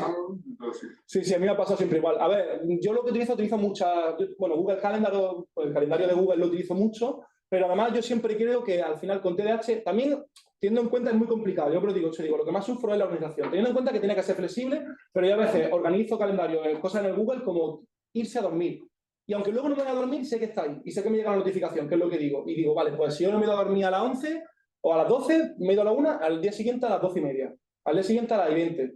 Y luego también lo que yo utilizo, que yo creo que de hecho lo que más utilizo a día de hoy es una lista de quehaceres. Yo la aplicación que utilizo, pero hay muchas, ¿eh? Pero es que esta me acostumbro a utilizarla, llevo utilizando mucho tiempo, es Todoist. Pero eso, muchas listas, muchos recordatorios. Bueno, Alexa, muy importante. Sí, Alexa es muy importante porque a veces que, claro, tú tienes la notificación en el calendario, pero como no abres el móvil no lo ves. Entonces, cuando te lo dice, o para, yo qué sé, para tonterías como la lista de la compra, yo utilizo Alexa que dice... Porque piensas, bueno, voy a apuntar la lista de la compra, tal. Sí, ahora mientras que va la lista de la compra se te ha olvidado lo que tienes que apuntar. Entonces lo dices hablando y fuera. Yo creo que fuera bromas que Alexa yo creo que es lo que más me ha ayudado últimamente. Y luego, pues eso, muchas alarmas. Bueno, mis alarmas del móvil es una locura. Para llegar al final de las alarmas, cuando empiezas a hacer scroll, tardas 20 minutos. Además que luego no me tengo con reloj. 20 minutos bajando de la cantidad de alarmas que tengo. Entonces, pues eso. Yo diría que eso principalmente. Y veo que desde pequeño trabajas mucho por objetivos, ¿no? Lo sigues haciendo, me imagino, ¿no? Tu objetivo ya de pequeño, ir a la universidad. Sí. Te enfocabas en un objetivo, ¿no? Sí, siempre he trabajado por objetivos. No sé si funciona para todo el mundo, porque para gente que no, porque hay mucha gente que con la intolerancia a la frustración es complicado, pero es cierto que siempre lo he trabajado. O sea, he tenido como no sé si se llama el objetivo, yo creo que he tenido como una meta a largo plazo. El objetivo de cómo, o sea, quiero llegar allí. Como haga entre medias, ya me apañaré, pero me gustaría llegar allí. Y también es cierto que la universidad, por ejemplo, sí es cierto que lo tenía muy claro. Pero a día de hoy, en la vida laboral, que al final es que la vida laboral cambia tanto, han cambiado mucho. Y yo creo que es lo que más me ha costado estos años más de adulto de adaptarme es eso, ese cambio de objetivos claros. Porque yo me acuerdo cuando estudiaba ADE que decía, me veo de broker financiero, haciendo operaciones en bolsa. Y trabajo de analista, bueno, trabajaba de analista de datos, ahora de ingeniero de datos y ahora vuelvo a ser analista de datos en el nuevo trabajo.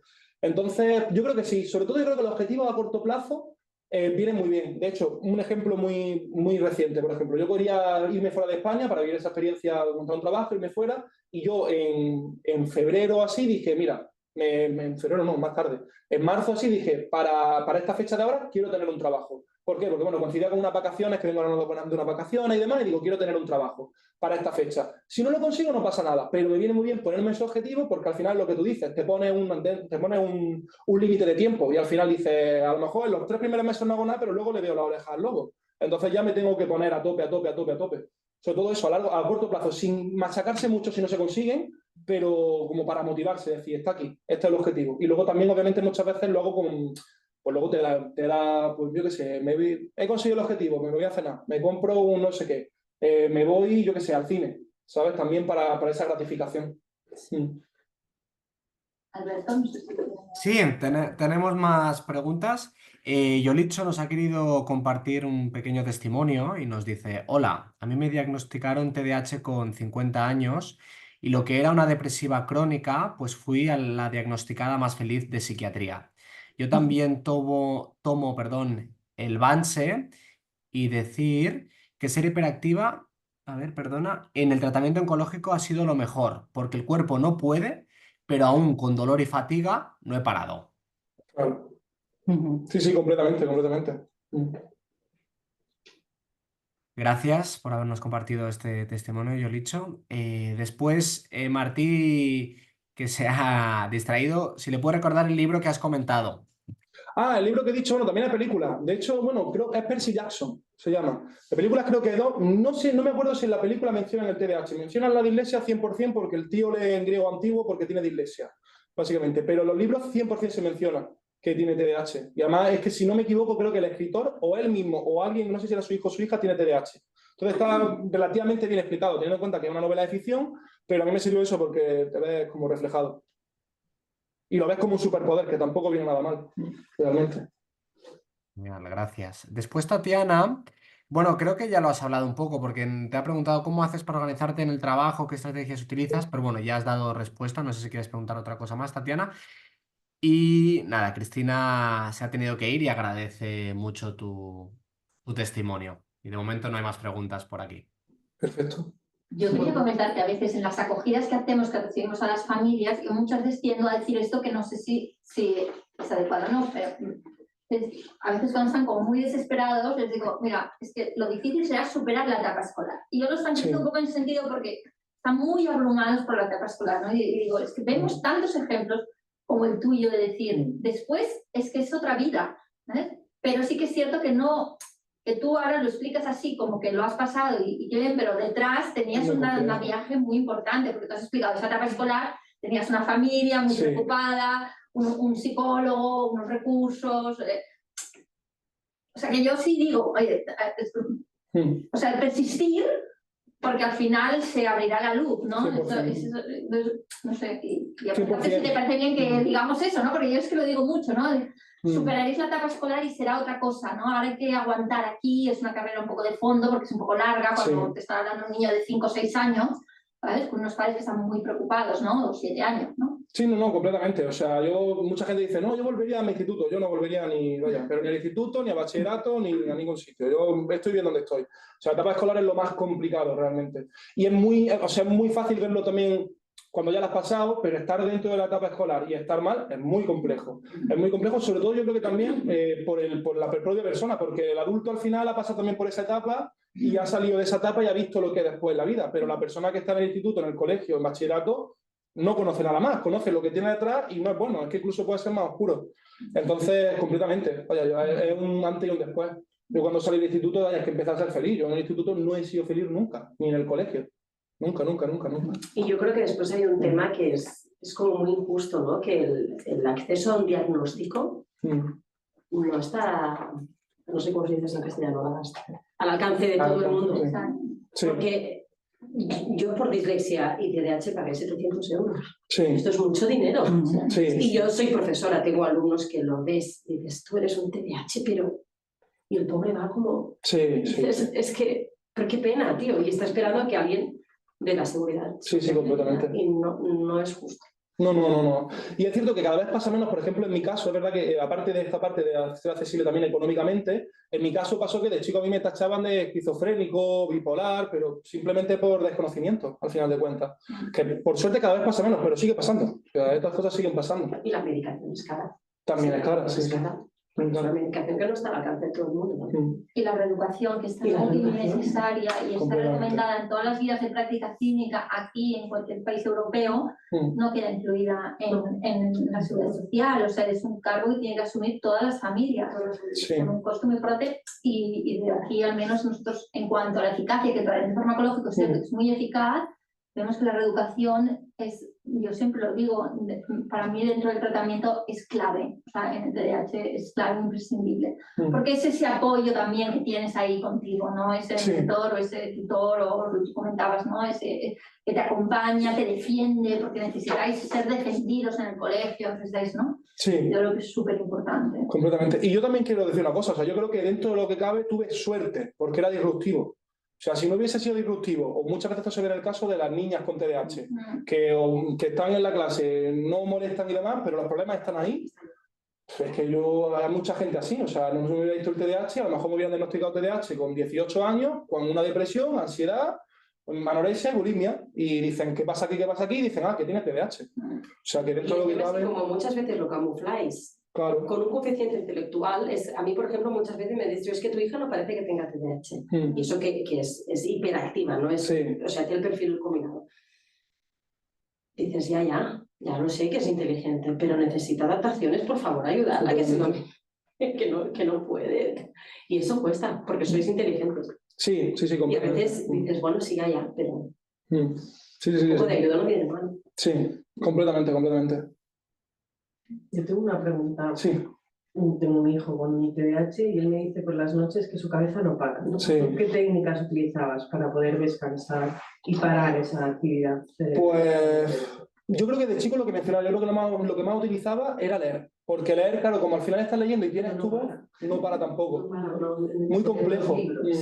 Bueno, a mí de chico me era una combinación de cosas, porque también me ayudaba mucho el baloncesto. Como al final me fundía en el baloncesto, aunque mi cabeza no parase, llegaba un momento en que al final la fatiga física es la fatiga física. Pero, muy complejo, es muy complejo. Cuando no para, a mí me ha pasado, yo de chico, bueno, siempre, como también muchísimos TDAH, he dormido fatal. Y ahora dentro de lo que cabe, bueno, no duermo del todo mal, pero vaya, que no me voy a dormir por eso, porque estás todo el rato, bim, y no para. Y por la mañana igual. Imposible. Es más, de esto siempre es lo que digo, yo por las mañanas no necesito tiempo para despertarme, necesito tiempo para concentrarme, para poder parar la cabeza. Porque es que no para. Llega un momento en que estoy haciendo una cosa y me voy a otra cosa y luego pienso en otra cosa y ya no sé qué estaba haciendo y... Entonces, de chico complicado. De chico yo, lo que digo, baloncesto, mucho, bueno, deporte en general, y luego leer es lo que me ayuda mucho. Pero claro, también es cierto, claro, venía cansado de baloncesto, entonces a lo mejor pues lleva un poco más lento la velocidad. También se le activa más, entonces Claro. quiere seguir leyendo. Bueno, eso también me ha pasado. Yo me acuerdo... Vamos a encontrar ahí. Eso me pasó a mí, con algún libro me ha pasado. Yo me acuerdo que empecé a leer Robinson Crusoe, me empecé a leerlo a las 10 y hasta las 10 de la mañana estuve leyendo Robinson Crusoe. Hasta que no me terminé el libro no paré de leerme Robinson Crusoe porque no podía parar. Y estaba bim, y no tenía ni sueño. O sea, es que también me ha pasado. Y después la medicación no favorece. Claro, no favorece el sueño. Hay familias que cuentan que a veces les funciona hacer lo que es la meditación, el mindfulness, Sí. Incluso la Alexa, o sea, hablando de Alexa, te puede ayudar. Tú le puedes decir, Alexa, ayúdame a dormir, y entonces te hace como una meditación guiada, que es bastante simple y a algunas familias les dice que le funciona. Otros, por ejemplo, dicen que le pone a través de Spotify o Alexa también, pues, curiosidades de la historia. Porque tú puedes, dime curiosidades de la historia y cada noche un capítulo. Esto algunas familias lo hacen, ¿no? Y esto, escuchando aquello, pues se relajan y se duermen. Sí, si le gustan cosas así. Sí, en el Spotify.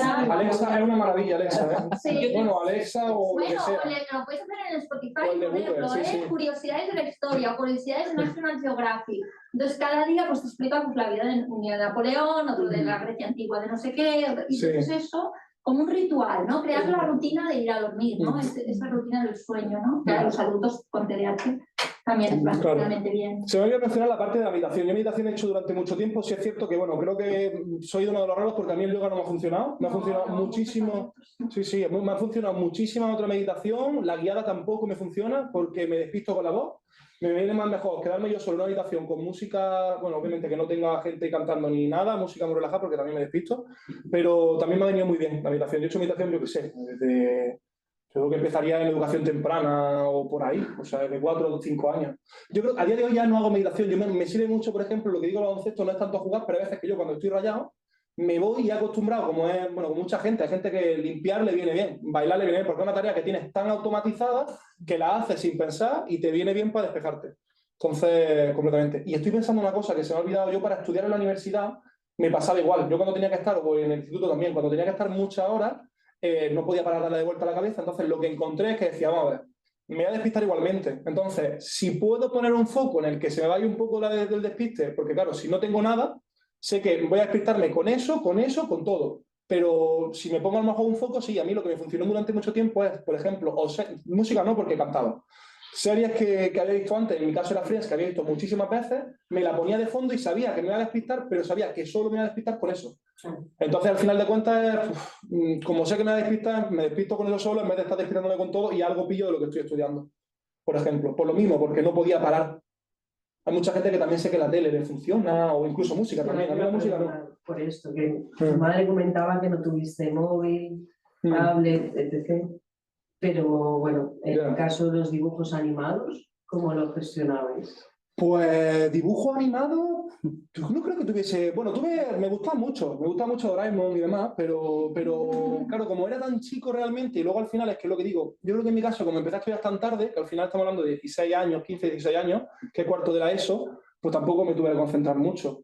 Pero supongo que me hubiera costado bastante. O sea, Luego es que yo creo que también lo que pasó fue con el deporte, porque yo tampoco veía muchos dibujos animados, porque después de la... Bueno, en su momento yo cuando estaba había una cosa en Andalucía que se llamaba La Banda, entonces no había tanto dibujo animado, que a día de hoy tienes dibujo animado 24 horas, había un horario. Entonces yo terminaba del instituto y estaba con el baloncesto y luego llegaba por la noche y no había dibujo animado. Claro. Entonces no veía. Claro.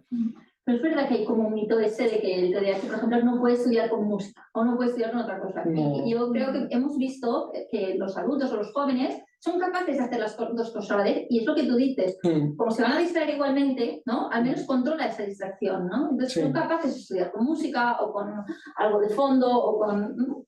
Sí, yo de hecho... Igual hasta lo necesitan, ¿no? Exacto, sí, yo de hecho en el sitio que no puedo trabajar ni estudiar es en un sitio completamente en silencio, no puedo. O sea, no puedo porque no me puedo concentrar, necesito tener algo en el fondo. Yo, por ejemplo, para estudiar me iba a una biblioteca, porque decía por el ruido de la biblioteca, o si me quedaba en mi casa tenía que ponerme algo de fondo, porque como no hubiese ruido, no, es Sí, imposible. jóvenes que te dicen, yo me voy al banco de debajo de casa, que hay una avenida y pasa gente, y ahí me siento a estudiar. Y claro, los padres dicen, no, ¿cómo puede ser? Tendría que ser un sitio en silencio. Sí, una cosa que me costó como madre, no sé si a alguien más le ha pasado, cuando, ya te digo, mi niña se lo diagnosticamos hace mogollón. Para estudiar, yo le decía, es que tienes que estar quieta, si no, ¿cómo te vas a concentrar? Es lo primero. Y hasta que no aprendí que ella tenía que concentrarse dando vueltas a la silla, como la niña del exorcista, entonces pensé, vale, tú a lo tuyo, pero estudiando, bueno, no sé, de mis posiciones diferentes. Yo muchas veces estudio andando, moviéndome por la casa con los apuntes. Bueno, ya la pierna, eso ya no lo cuento, porque la pierna siempre se está moviendo. O sea... Y con mi marido me ha pasado, yo he aprendido a que él, a veces, cuando me escucha, es cuando empieza a dar vueltas por la casa. Sí. Pero claro, yo al principio decía, pero tío, siéntate y escúchame. Ya. Y no se va. De hecho, ahora con el trabajo a mí lo que me pasa, me quiero comprar un escritorio porque me he dado cuenta que trabajando de pie trabajo mucho más porque estoy de pie, sentado no puedo. Entonces, estando de pie, que puedes moverte, que puedes estar, lo que al final, meramente estás de pie, me quiero comprar un escritorio de estos porque lo he probado y me va muchísimo mejor. Alta. En ese sentido. Alto sí, que estás de pie y te puedes mover. Exacto. Exacto. A mi hija, por ejemplo, en el colegio lo que le han puesto son unas cuerdas en la silla. ¡Ostras! Para que ella pueda mover los pies sin tener que estar haciendo pim, pim, pim, pim, pim. Unas gomas, unas cuerdas. Para que ella pueda moverse sin... Sí. Qué bueno. Qué bueno. A mí me pasa eso con los bolis. Yo con los bolis está todo el rato así, pim, pim, pim, pim. Que al final... ¿El problema? ¿El qué? Con la grapadora, no me acordaba. Yo con la grapadora en el colegio las desmontaba enteras como si fuese un arma. Las desmontaba y las montaba. Me tiraba la hora muerta desmontando y montando la grapadora. Vaya, me daban cualquier grapadora de cualquier modelo y sabía desmontarla. 100%, sí, no me acordaba. Y digo que el problema también que a veces vemos con estas herramientas y demás es que como no hay una formación global del profesorado, es muy injusto que tengas la suerte o mala suerte de qué tutor o tutora te toque en función de qué sensibilidad, qué de cerca le toque o qué ganas tenga esa persona de, ¿no? Entonces es muy injusto, es muy injusto porque cómo cambia lo que comentabas, ¿no? El tutor que, pues, venga, qué es lo bien para esa persona, etcétera, etcétera, ¿no? Por ejemplo, en el caso de mi hijo, el tutor estaba sensibilizado porque su hijo tenía TDA. Y decía, o sea, yo ya veo a tu hijo cuando necesita moverse, pues yo le digo, ostras, mira, levántate y ves a buscarme esa pizza, qué tal, no sé cuántos. Y ya directamente le está haciendo que su cuerpo se mueva sin que él tenga que luego, pues, levantarse expresamente, ¿no? Y eso está muy bien, y no todo el mundo ni tiene la intención, ni las ganas, ni no, ¿no? Sí.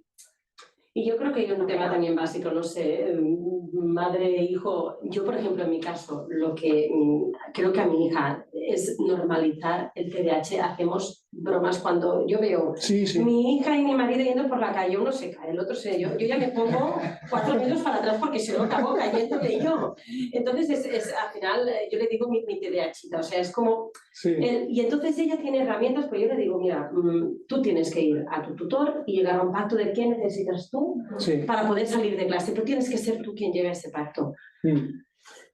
Pero eso requiere normalización y a veces cuesta, las familias cuestan. Sí, completamente. Yo siempre digo, yo cuando pienso, ¿qué me hubiera hecho falta a mí en el colegio? Y yo creo que una cosa de lo principal es esto que decía, o sea, salir de la clase. Yo sé que si, por ejemplo, hubiera que recoger una fotocopia, que me hubieran mandado a coger la fotocopia, aparte es que luego me acuerdo, hay gente que dice, no, hombre, si vas por la fotocopia te despistas. No, porque encima tienes la responsabilidad de, oye, tengo que coger la fotocopia. Y tiene una orden clara de, tengo que coger la fotocopia, tengo que volver y me están esperando por la fotocopia. Y ya te sales de la clase, te cambias de aire y luego vuelves. Y además yo siempre digo, es que al final es que es muy sencillo. O por ejemplo, o salir al patio y darte 3 vueltas al patio y correr. Y al final es que mejora para todo el mundo, porque yo sé que si no en la clase no me voy a concentrar y como no me voy a concentrar voy a ser disruptivo. Y como voy a ser disruptivo, la gente, mis compañeros no van a poder aprovechar del todo la clase. Y sin embargo, saliendo 5 minutos ahí con una fotocopia a darte 2 vueltas, ellos van a poderse concentrar, yo voy a poderme concentrar y todos vamos a ganar. Y no es tan complicado. Pero es lo que decía, y al final la formación es clave y muchas veces dependemos de eso, de bien hacer dentro de eso. Vicente, han surgido unas cuantas preguntas y creo que ya vamos de casa, que no hayan más preguntas porque hay como unas 5 preguntas. Vale. Sí, mira, a ver, mira, Toñi nos pregunta, dice, mi hijo dice que no tendría un hijo con TDAH, imagino, porque no quiere que pase por lo que está pasando. Mi hijo tiene tu edad. ¿Tú tendrías hijos? Sí, yo quiero tener hijos, 100%. Aquí es una pregunta que me hago. Yo quiero tener hijos 100%. Y si tienen TDAH, pues sinceramente me da igual que tengan o no tengan TDAH. O sea, ya me encargaré yo de que ellos al final pues, puedan estar en el sitio en el que puedan mejor o no. Y también creo que el TDAH, aunque sea una mala etapa, esta parte que decimos, si está bien tratada y con los apoyos necesarios, es muy importante, porque al final creces mucho. Y al final también, yo siempre digo, o sea, la típica frase de lo que no te matas te hace más fuerte. Resiliencia. Exactamente. Y al final, pasar por toda esta etapa con los apoyos necesarios, obviamente sin apoyo es imposible porque es un pozo sin fondo, también no es malo. O sea, yo creo que en mi caso yo soy quien soy y yo, si pudiese volver atrás, yo no cambiaría nada de mi pasado, porque no sería quien soy a día de hoy. O sea, yo soy quien soy por lo que he pasado y por lo que he tenido que aprender. Y también sufrir, obviamente, y disfrutar. O sea, que 100%. Sí, seguimos, gracias Vicente. Rosé pregunta si cuando llegas a una empresa nueva comentas que tienes TDAH o lo ocultas. No lo oculto, pero no lo digo. Y creo que al final es un poco también por normalizar. Yo creo que al final si creemos en una... Yo no suelo decir nunca que tengo TDAH en ningún sitio al que voy. Y de hecho me ha pasado incluso que luego, bueno, en la empresa actual que estoy, entré en la empresa y luego me di cuenta de que mi jefe y el jefe de mi jefe tenían TDAH. Pero ellos no sabían que tenía TDAH. Además se enteraron porque fui a una jornada de lo de Europa. Pero no lo suelo decir por esto que digo de la inclusión. Yo creo que al final si queremos alcanzar la inclusión que se dice total...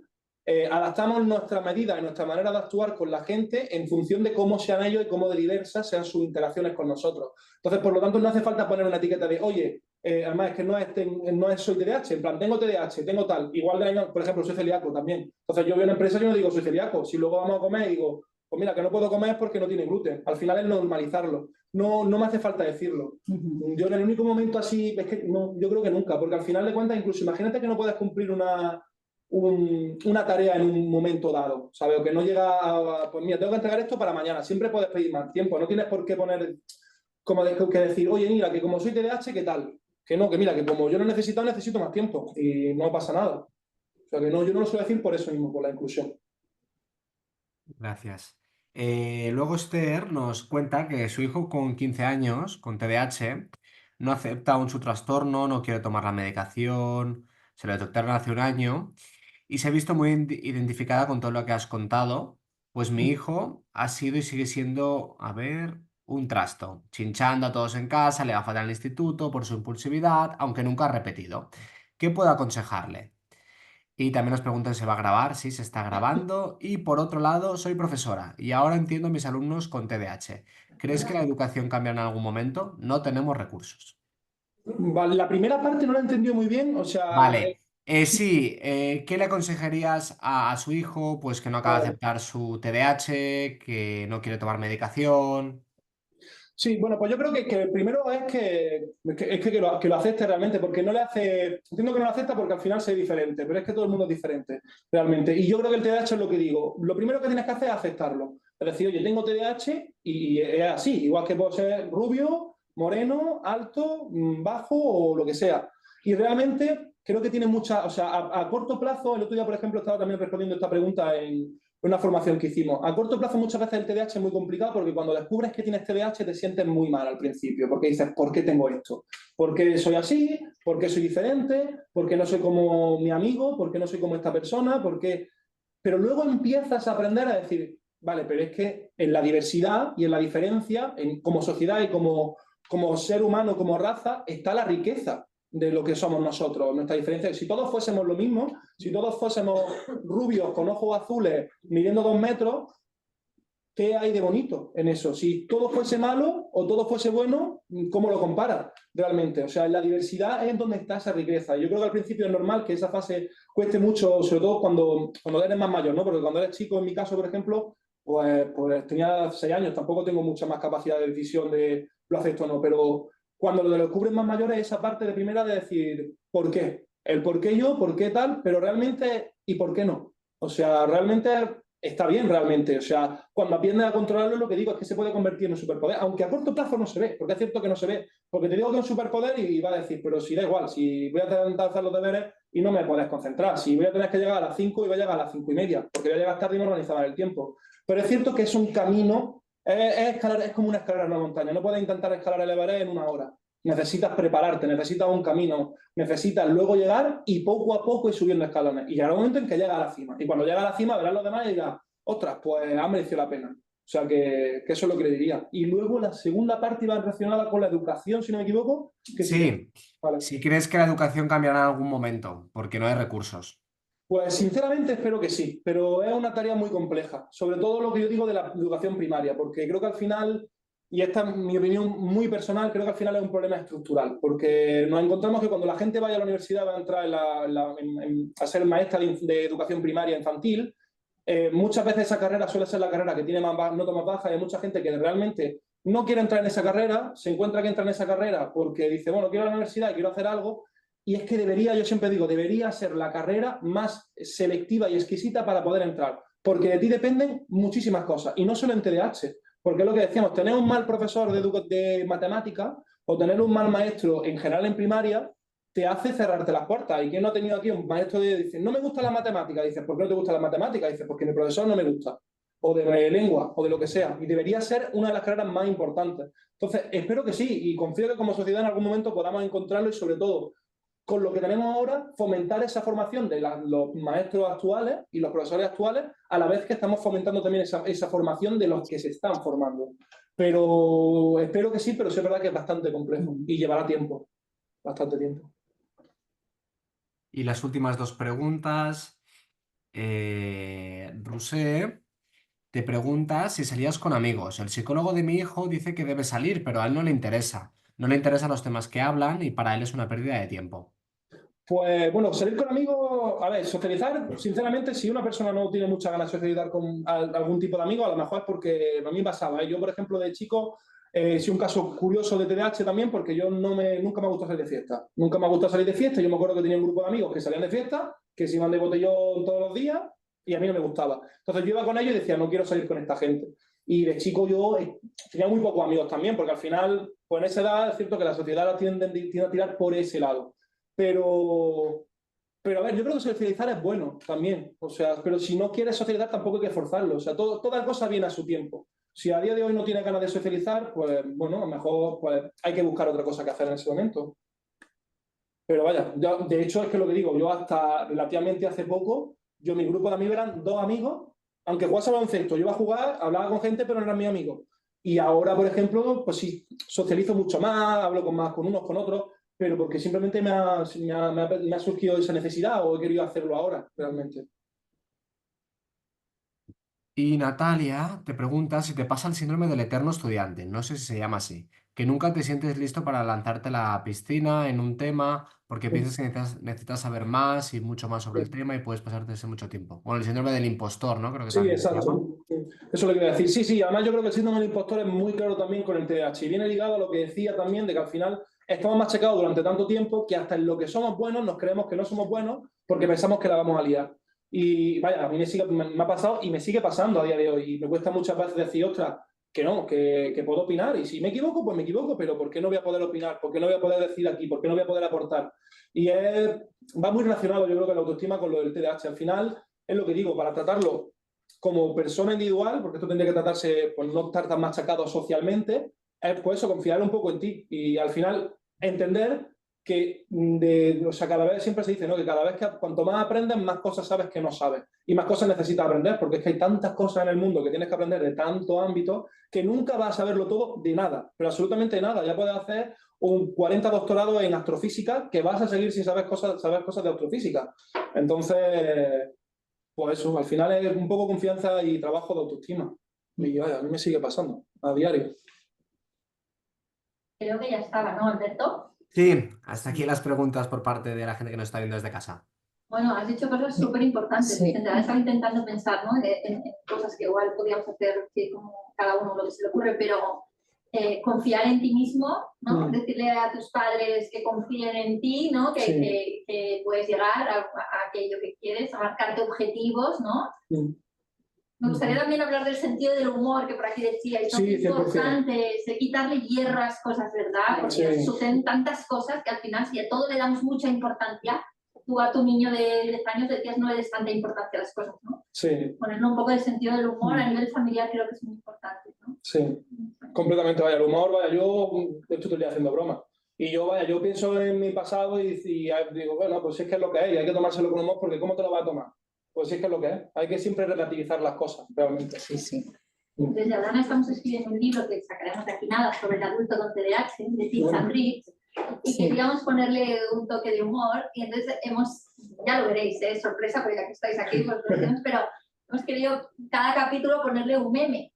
Ah, qué bueno. Y entonces en el subtítulo del libro dice aquello que solo te da gracia a ti que tienes TDAH, ¿no? O sea, Claro. al de otro lado no le hace ni Sí. gracia, pero a ti cuando lo lees, ¿no? Porque queríamos ponerle ese sentido del humor y decir que es que no todo es malo. Sí. El TDAH puede ser muy bueno con la persona, bondadoso, benévolo, o sea, no nos quedemos solo con lo malo, ¿no? Que eso creo que tú también lo has explicado muy bien, ¿no? Sí. Aparte, hablando de redes sociales, hay muchísimas cuentas de redes sociales, la gran mayoría, lo malo es que están en inglés, que suben muchos memes de TDAH y son muy buenas, son muy buenas, o sea que completamente recomendado. Sí, sí, sí. Reírse de uno mismo también es bueno, ¿no? Completamente. Pues muchas gracias, no sé, creo que aquí ya hemos hecho todas las preguntas que queríamos, en casa se han hecho también muchas. Realmente queremos agradecerte este tiempo, porque sabemos que estás súper ocupado, que venías de un viaje, te vas fuera, pero nos parecía importante, ¿no? Sí. Porque yo, no sé, te vi a ti y por otro lado vemos cada día familias que vienen pobres llorando porque es que sufren mucho, ¿no? Y las madres o los padres tendemos a ver un futuro muy negro, ¿eh? Y a pensarnos que no podrán o que... Entonces digo, ostras, la madre de Vicente, ¿no? Que debía pensar cuando la llamaban del colegio que hemos llamado a 061 porque está alterado, y piensas, ese niño no hará nada, ¿no? Y dices, ostras, cuando tú viniste aquí y empezaste a explicar, pues que si la beca de no sé qué, que si te gustaban los números, de repente tú fuiste a Amazon o tal, y dije, este chico tiene que explicarlo, ¿no? Sí. Muchas gracias. Muchas gracias.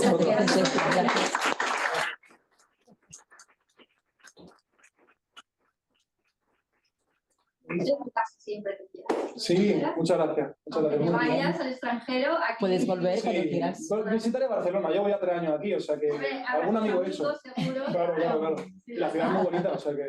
Y nosotros también iremos a Granada, que es muy bonita. Hombre, si se llaman las tapas y eso son gratis. Claro. Aquí no, Aquí no son gratis, ¿no? Aquí nada gratis, aquí nada gratis. ¿Listo? Muchas gracias, Vicente. La gente está muy contenta desde casa. Ah, perfecto. Muy agradecida, muchas gracias. Un abrazo. Para así poder. Bueno, esto es. No paro, Bea, gracias.